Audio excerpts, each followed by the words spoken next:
Iran কি যুক্তরাষ্ট্রের মালিকানাধীন তেলের ট্যাঙ্কার জব্দ করেছে? ক্যারিবিয়ানে শক্তি প্রদর্শন করছেন ডোনাল্ড ট্রাম্প। ঠিক সেই সময়েই বৈশ্বিক তেলের রুটে আঘাত হেনেছে ইরান। তেল নিষেধাজ্ঞা, নৌশক্তি। ইরান কেন আবার তেল ট্যাঙ্কার আটক করল? এর পেছনে লুকিয়ে আছে কোনো বড় খেলা? পারস্য উপসাগরে ইরান একটি তেলবাহী জাহাজ আটক করেছে। ইরানের দাবি, এই জাহাজে ছিল 40 লাখ লিটার অবৈধ জ্বালানি, যা চোরাই পথে দেশের বাইরে নেওয়া হচ্ছিল। এই ঘটনাটি শুনতে সাধারণ মনে হলেও বাস্তবে এটি বিশ্ব রাজনীতির একটি বড় সংকেত। ঠিক কি ঘটেছে? ইরানের Islamic revolutionary guard corps IRGC জানায়, জাহাজটি ইরানের জলসীমা ছাড়ার সময় তারা অভিযান চালায়। জাহাজে ছিল 16 জন বিদেশি ক্রু। সবাইকে আটক করা হয়েছে। জ্বালানি ইরানের ভেতর থেকেই সংগ্রহ করা হয়েছিল। জাহাজটির নাম বা মালিকানা সরকারিভাবে জানানো হয়নি। ইরানি নৌবাহিনীর কমান্ডার জেনারেল আব্বাস গোলাম শাহী নিশ্চিত করেন, অভিযানের সময় জাহাজটি পুরোপুরি ইরানের নিয়ন্ত্রণে নেওয়া হয়। ইরান কেন এত কড়া ব্যবস্থা নিচ্ছে? এর পেছনে সবচেয়ে বড় কারণ হলো জ্বালানির দাম। ইরানে তেলের দাম বিশ্বের সবচেয়ে কমগুলোর একটি। ফলে বাইরে পাচার করলে বিশাল লাভ। গড়ে উঠেছে শক্তিশালী চোরাচালান নেটওয়ার্ক। এই নেটওয়ার্ক ভাঙাই এখন ইরানের লক্ষ্য। আর এই কাজটা ইরান করছে নিজেদের সামরিক শক্তি ব্যবহার করে। হরমুজ প্রণালী কেন এত গুরুত্বপূর্ণ? হরমুজ প্রণালী দিয়ে যায় বিশ্বের প্রায় 20% তেল, বিশাল পরিমাণ তরল প্রাকৃতিক গ্যাস। এই পথের ওপর ইরানের ভৌগোলিক নিয়ন্ত্রণ আছে, আর এটাই ইরানের সবচেয়ে বড় শক্তি। এখানে ইরান যা করে তা সরাসরি বিশ্ববাজারে প্রভাব ফেলে। কিন্তু গল্প এখানেই শেষ নয়। একই সময়ে যুক্তরাষ্ট্র তেল ট্যাঙ্কার আটক করছে। তবে অন্য প্রান্তে মার্কিন কোস্টগার্ড সম্প্রতি বেলা 1 নামের একটি সুপার ট্যাঙ্কার আটক করে ভেনেজুয়েলার উপকূলের কাছে। মার্কিন দাবি, জাহাজটি আগে ইরান ও ভেনেজুয়েলার তেল বহন করেছিল, নিষেধাজ্ঞা ভেঙেছে, প্রথমে থামতে অস্বীকার করেছিল। এই মাসে এটি নিয়ে 3টি জাহাজ আটক করলেও যুক্তরাষ্ট্র। এখানে দ্বিমুখী মানদণ্ডের প্রশ্ন। যুক্তরাষ্ট্র যখন জাহাজ আটক করে তারা বলে আইন প্রয়োগ, ইরান যখন জাহাজ আটক করে তখন তারা বলে উস্কানি। এই দ্বিমুখী আচরণ নিয়ে প্রশ্ন তুলছে ইরান, ভেনেজুয়েলা, রাশিয়া, চীন। ইরানের সংসদের 150 জনের বেশি এমপি সরাসরি বলেছেন, যুক্তরাষ্ট্র সমুদ্রপথে রাষ্ট্রীয় জলদস্যুতা করছে। তাহলে বড় ছবি কি? এই ঘটনা শুধু তেল চুরির নয়, এটি হলো নিষেধাজ্ঞা বনাম সার্বভৌমত্ব, শক্তি বনাম আইন। সমুদ্রকে নিয়ন্ত্রণ করবে এই লড়াই। আর এই লড়াইয়ে ইরান দেখিয়ে দিচ্ছে তাদের নৌ শক্তি আছে, তাদের গোয়েন্দা নজরদারি আছে, সবচেয়ে বড় কথা তাদের ইচ্ছা শক্তি আছে। ইরান আর শুধু প্রতিক্রিয়া দেখাচ্ছে না, ইরান এখন নিজের। ইরান বনাম ইসরায়েল আরেকটি যুদ্ধ কি শুধু সময়ের অপেক্ষা? মধ্যপ্রাচ্যে যুদ্ধের গন্ধ নতুন কিছু নয়, কিন্তু সাম্প্রতিক ঘটনাগুলো বলছে এবার পরিস্থিতি শুধু গুজব বা অনুমানে সীমাবদ্ধ নেই। ইরানের ভেতরে দিনরাত 24 ঘন্টা চলছে ক্ষেপণাস্ত্র উৎপাদন। লক্ষ্য একটাই, একসাথে হাজার হাজার ক্ষেপণাস্ত্র ছুড়ে ইসরায়েলের আকাশ প্রতিরক্ষা ব্যবস্থা ভেঙে ফেলা। এটা কোনো গোপন তথ্য না। ইসরায়েলি সামরিক সূত্রের বরাতে এই তথ্য উঠে এসেছে আন্তর্জাতিক গণমাধ্যমে। পাহাড়ের নিচে কি বানাচ্ছে ইরান? আরেকটি বিষয় ইসরায়েলকে সবচেয়ে বেশি উদ্বিগ্ন করছে। ইরানের নাতানজ প্রদেশের দক্ষিণে একটি দুর্গম পাহাড়ি এলাকায় নতুন পারমাণবিক স্থাপনা নির্মাণ করছে তেহরান। এই স্থাপনাটিতে আন্তর্জাতিক পরমাণু সংস্থার পরিদর্শকদেরও ঢুকতে দেওয়া হয়নি। ইসরায়েল বলছে এটা ইরানের গোপন পারমাণবিক কর্মসূচির ইঙ্গিত। ইরান বলছে এটা তাদের সার্বভৌম অধিকার। যুদ্ধের আশঙ্কা আর গোপনে নেই। ইসরায়েলি পার্লামেন্টের একটি গোপন বৈঠকে সামরিক কর্মকর্তারা সতর্ক করেছেন, ইরানের সঙ্গে সরাসরি যুদ্ধ বাস্তব এবং খুব কাছাকাছি। একই কথা বলছে পশ্চিমা সংবাদ মাধ্যম। নিউ ইয়র্ক টাইমস জানিয়েছে, ইরান ও ইসরায়েল দুই দেশই সমান তালে নিজেদের সামরিক শক্তি বাড়াচ্ছে। কূটনৈতিক দরজা প্রায় বন্ধ, আর সেই সুযোগে সক্রিয় হয়ে উঠেছে ইরানের আঞ্চলিক মিত্র শক্তিগুলো। ইরানের কৌশল কেন আলাদা? বিশ্লেষকরা বলছেন, আগামী সংঘাতে ইরান আগের চেয়ে অনেক বেশি আক্রমণাত্মক কৌশল নিতে পারে। এইবার লক্ষ্য হবে একটি বড় আঘাতে ইসরায়েলের আকাশ প্রতিরক্ষা ব্যবস্থা অকার্যকর করে দেয়া। কারণ ইরান জানে দীর্ঘ যুদ্ধের চেয়ে দ্রুত ভারসাম্য বদলে দেয়া বেশি কার্যকর। পারমাণবিক চুক্তি ভাঙার দায় কার? এই উত্তেজনার বড় কারণ হলো 2015 সালের পারমাণবিক চুক্তির কার্যত শেষ হয়ে যাওয়া। অক্টোবরে চুক্তির মেয়াদ শেষ হওয়ার পর ইরানের ওপর নতুন করে নিষেধাজ্ঞা চাপানো হয়। ইরান দাবি করেছে তারা উচ্চমাত্রায় সমৃদ্ধ ইউরেনিয়ামের মজুদ ধ্বংস করেছে, কিন্তু ইসরায়েলের অভিযোগ সব মজুদ ধ্বংস হয়নি। এর বড় একটি অংশ নাকি গোপন স্থানে সরিয়ে নেওয়া হয়েছে। এই সন্দেহ থেকে ইরানের পারমাণবিক ও সামরিক স্থাপনাগুলো নিয়মিত নজরদারিতে রেখেছে ইসরায়েল। 12 দিনের যুদ্ধ, ইরান কি দুর্বল হয়েছে? 2025 সালের জুনে 12 দিনের যুদ্ধে ইরানের প্রতিরোধ অক্ষ কিছুটা ধাক্কা খেয়েছিল, কিন্তু ভেঙে পড়েনি। ইয়েমেন, লেবানন, ইরাক এই সব জায়গায় এখনও ইরানের মিত্র সশস্ত্র গোষ্ঠীগুলো সক্রিয়। এটাই ইরানের শক্তি, একটি নয়, বহু ফ্রন্টে উপস্থিতি। সরকার পরিবর্তনের স্বপ্ন।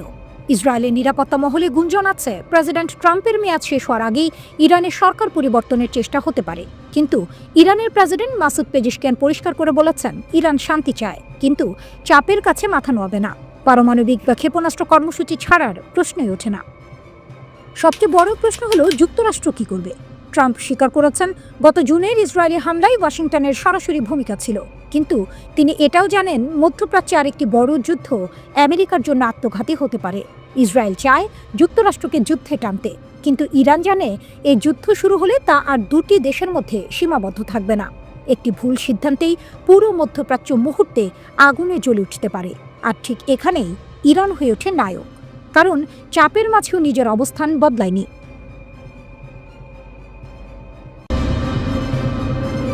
দখলদার ইসরায়েলি সেনাবাহিনীর সঙ্গে কাজ করেন এমন একজন মার্কিন সেনা ইসরায়েল বিরোধী হামলায় ইরানের ক্ষেপণাস্ত্র শক্তির ভয়াবহতার কথা স্বীকার করেছেন। তিনি বলেছেন, ইরানের ক্ষেপণাস্ত্রের ভয়ে আমরা ঘুমাতে পারিনি। মার্ক ওয়ার্নার নামের ওই মার্কিন সেনা জানিয়েছেন, ক্ষেপণাস্ত্রগুলো বেশিরভাগই রাতে ছোড়া হতো, যাতে কেউ ঘুমোতে না পারে। বারবার আমাদের আশ্রয় কেন্দ্রে দৌড়াতে হয়েছে। 12 দিনের পরেও ঠিকমতো ঘুম আসত না। তিনি আরও জানান, মনে হচ্ছিল যেন দ্বিতীয় বিশ্বযুদ্ধের কোনো সিনেমায় আছে, যেন সমুদ্রের গভীরে একটি সাবমেরিন, যার উপর শত্রুর বোমা বৃষ্টি হচ্ছে। মার্ক ওয়ার্নার আশা প্রকাশ করে বলেন, আমেরিকানদের যেন কখনো ইসরায়েলিদের মতো এমন যুদ্ধ নিজেদের দেশে অনুভব করতে না হয়। ওদিকে ইরানকে আবারও হুঁশিয়ারি দিল ইসরায়েল। বার্তাটা পরিষ্কার, যুদ্ধ শেষ হলেও নজরদারি শেষ হয়নি। ইসরায়েলের সাবেক জেনারেল আমির আভিভি বলছেন, ইরান যদি আবার মিসাইল, আকাশ প্রতিরক্ষা বা পারমাণবিক স্থাপনা গড়তে চায়, তাহলে আবার হামলা হবে। 12 দিনের যুদ্ধ ছিল কেবল শুরু, শেষ নয়। এই যুদ্ধে ইরান বড় ধাক্কা খেয়েছে, কিন্তু ভেঙে পড়েনি। এটাই সবচেয়ে গুরুত্বপূর্ণ কথা। ইরানের শক্তি এখানে।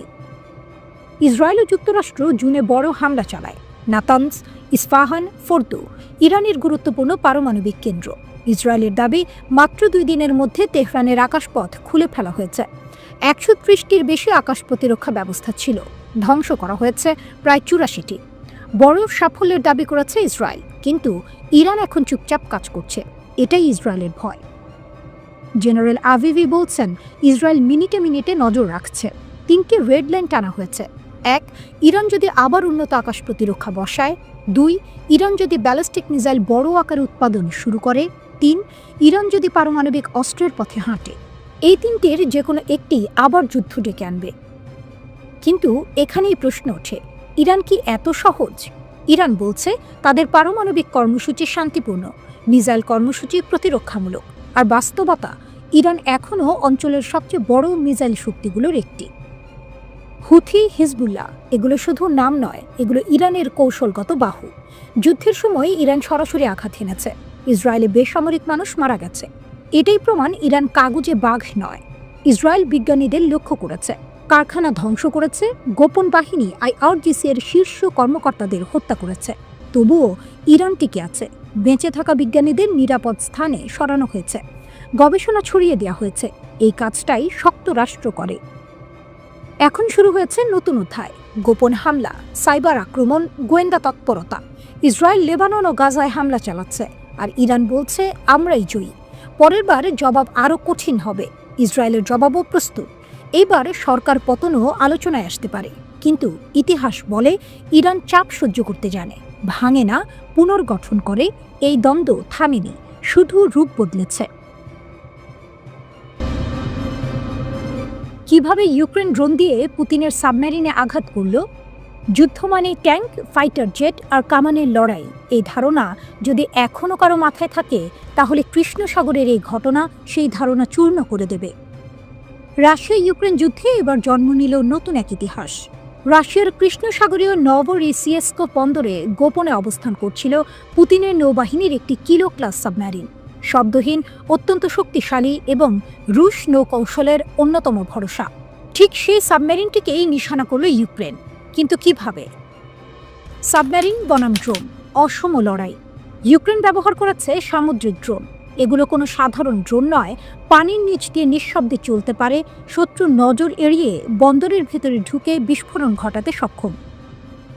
ইউক্রেনের অভ্যন্তরীণ গোয়েন্দা সংস্থা এসবিও জানিয়েছে, পানির নিচ দিয়ে পাঠানো ড্রোন সাবমেরিনে আঘাত হানে। বিস্ফোরণে কিলো ক্লাস সাবমেরিনটি মারাত্মকভাবে ক্ষতিগ্রস্ত হয়। সাবমেরিনটি কার্যত অচল হয়ে গেছে।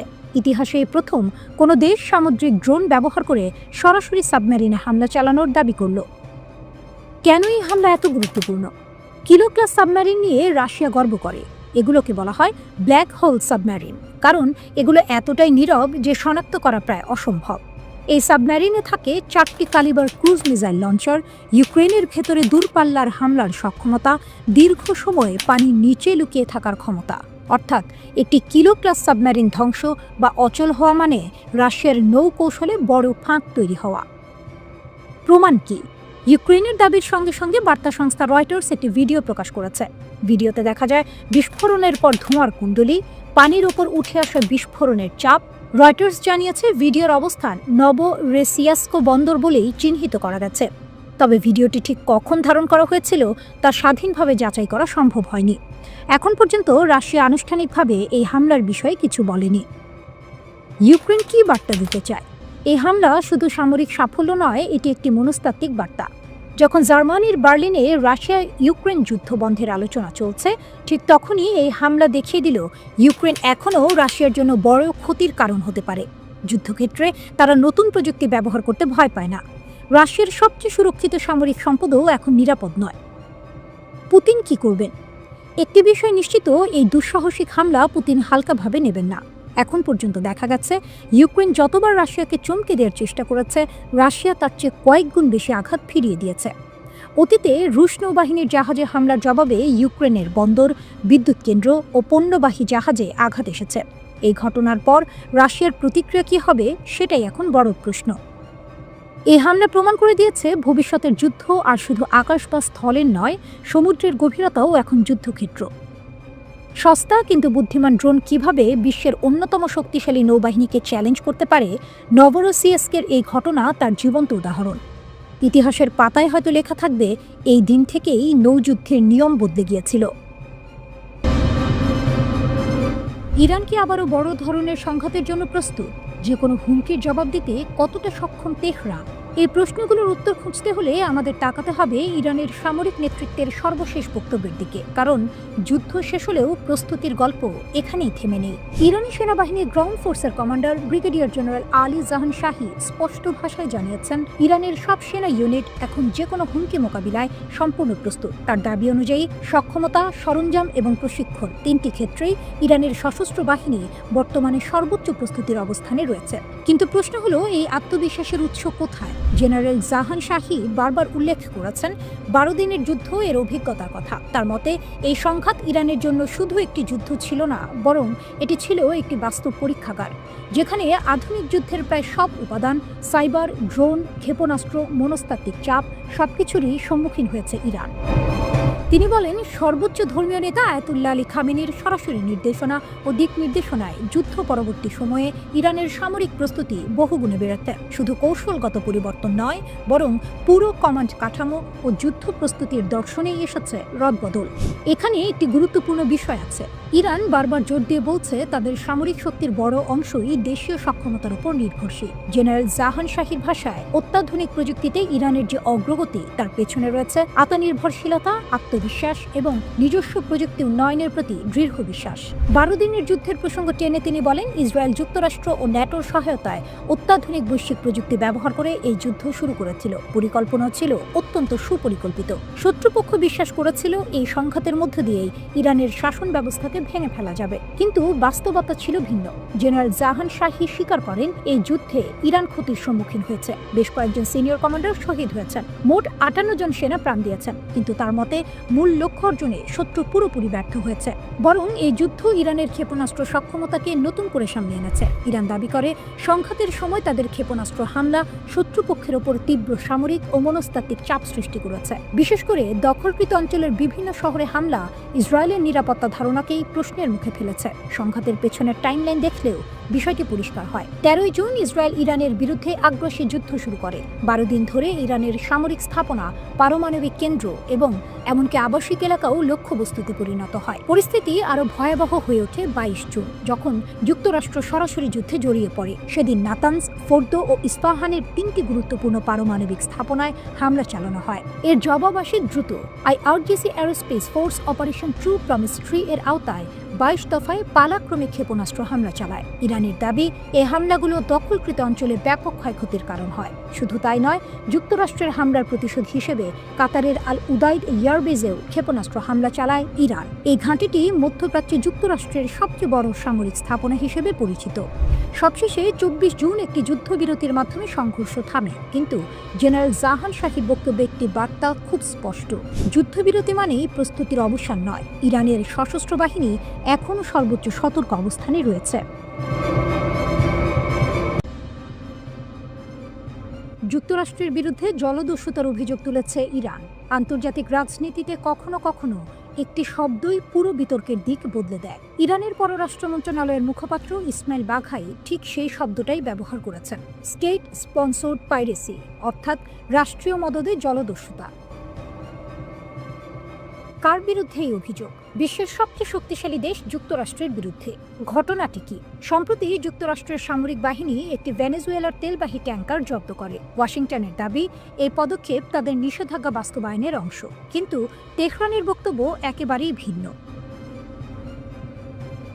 ইরানের অভিযোগ কি? ইসমাইল বাঘাই স্পষ্ট ভাষায় বলেন, যুক্তরাষ্ট্রের এই কাজের কোনো আইনি ভিত্তি নেই। আন্তর্জাতিক জলসীমা হোক বা কোনো দেশের উপকূল, একটি দেশের সামরিক বাহিনী অন্য দেশের বাণিজ্যিক জাহাজে বল প্রয়োগ করতে পারে না। ইরানের মতে এটি সরাসরি আন্তর্জাতিক আইন লঙ্ঘন, বিশ্ব সামুদ্রিক নিরাপত্তার উপর আঘাত। বাঘাই আরও বলেন, যেভাবে বিশ্ব জলদস্যুতার বিরুদ্ধে ঐক্যবদ্ধ হয়, ঠিক সেভাবেই যুক্তরাষ্ট্রের এই কর্মকাণ্ডের বিরুদ্ধেও একযোগে প্রতিবাদ হওয়া উচিত। এখানে ইরান শুধু কথা বলছে না, তারা চাইছে যুক্তরাষ্ট্রকে জবাবদিহিতার মুখে দাঁড় করাতে। শুধু ইরান নয়, চীনও পাশে। এই ঘটনাটি আরও গুরুত্বপূর্ণ হয়ে ওঠে যখন চীন প্রকাশ্যে যুক্তরাষ্ট্রের সমালোচনা করে। চীনের পররাষ্ট্র মন্ত্রণালয়ের মুখপাত্র গুও জিয়াকুন বলেন, জাতিসংঘ নিরাপত্তা পরিষদের অনুমোদন ছাড়া আরোপ করা নিষেধাজ্ঞা অবৈধ। চীন একতরফা নিষেধাজ্ঞা ও তথাকথিত লং আর্ম জুরিসডিকশন এর বিরোধিতা করে। চীনের বক্তব্য পরিষ্কার: এই ধরনের পদক্ষেপ বিশ্ব সরবরাহ ব্যবস্থা ও বৈশ্বিক স্থিতিশীলতার জন্য হুমকি। এর মানে কি? ইরান একা নয়, বিশ্ব শক্তির একটি বড় অংশ এখন মার্কিন কৌশল নিয়ে প্রশ্ন তুলছে। এই ঘটনার কয়েকদিন আগেই রাশিয়ার প্রেসিডেন্ট ভ্লাদিমির পুতিন ভেনেজুয়েলার প্রেসিডেন্ট নিকোলাস মাদুরোর সঙ্গে ফোনে কথা বলেন। এটি কোনো সাধারণ ফোন কল নয়। এর মানে ক্যারিবীয় অঞ্চলে উত্তেজনা বাড়ছে। রাশিয়া, চীন ও ইরানের মতো দেশগুলো ধীরে ধীরে একই অবস্থানে দাঁড়াচ্ছে। অনেকে ভাবতে পারে নিষেধাজ্ঞা আর চাপের মুখে ইরান দুর্বল, কিন্তু বাস্তবতা ভিন্ন।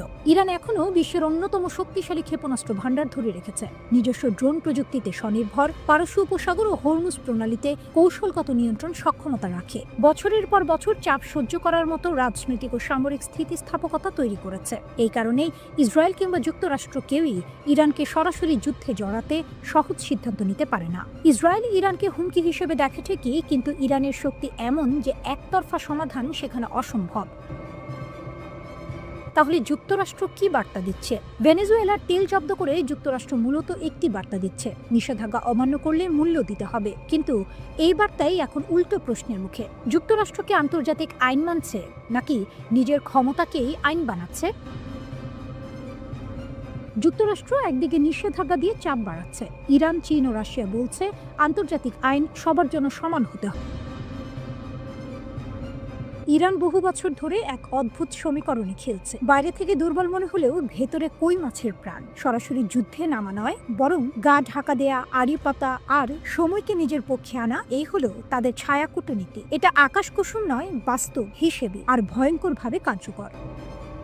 মধ্যপ্রাচ্যের আকাশে যখন ক্ষেপণাস্ত্রের রেখা টানা হচ্ছে, তখন অনেকেই ভাবছেন শক্তিবাণী দৃশ্যমান আগুন, কিন্তু বাস্তবতা একটি অন্যরকম। ইরান আর ইসরায়েলের উত্তেজনা জুন 2025-এ সরাসরি সংঘর্ষে পৌঁছালেও ইরানের আসল শক্তি আকাশে নয়, আড়ালে।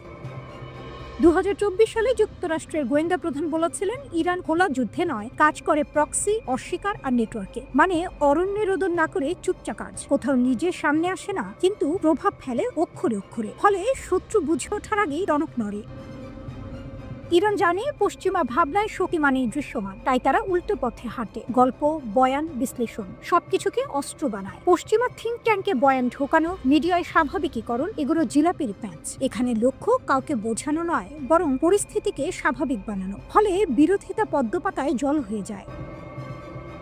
প্রক্সি ইকোসিস্টেম, উপস্থিতি ছাড়াই ক্ষমতা। ইরানের অন্যতম শক্তি তার প্রক্সি নেটওয়ার্ক। লেবাননে হিজবুল্লাহ, ইরাকি মিলিশিয়া, ইয়েমেনে হুথি, এরা সবাই টিকে থাকার জন্য তেহরানের ওপর নির্ভরশীল এক ব্যবস্থা। এখানে ইরান হাল ধরা থাকলেও সামনে থাকে না, আঘাত আসে কিন্তু স্বাক্ষর থাকে না, একেবারে ডুমুরের ভুল।